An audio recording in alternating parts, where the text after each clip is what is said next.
বোনের জন্মদিন উপলক্ষে আমরা চলে গেছিলাম বাঙালঘটি রেস্টুরেন্টে আজকে দুপুরে লাঞ্চ করতে। আর প্রথমে অর্ডার করে নিয়েছিলাম মাটন থালি আর চিকেন থালি আর ফিশ থালি। তো থালিতে ছিল ঝুড়ো আলু ভাজা, সাথে ভেজ ডাল, আর ছিল কচুর শাক। আমি কচুর শাকটা খেয়ে দেখছিলাম, বেশ দারুণই ছিল খেতে। তারপর ছিল পনিরের একটি আইটেম, বেশ দারুণ লাগলো এটাও খেতে। বোনের জন্মদিন উপলক্ষে আমরা চলে গেছিলাম বাঙালঘটি রেস্টুরেন্টে আজকে দুপুরে লাঞ্চ করতে। আর প্রথমে অর্ডার করে নিয়েছিলাম মাটন থালি আর চিকেন থালি আর ফিশ থালি।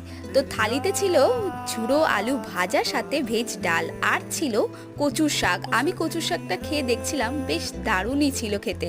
তারপর ছিল পনিরের একটি আইটেম, বেশ দারুণ লাগলো এটাও খেতে।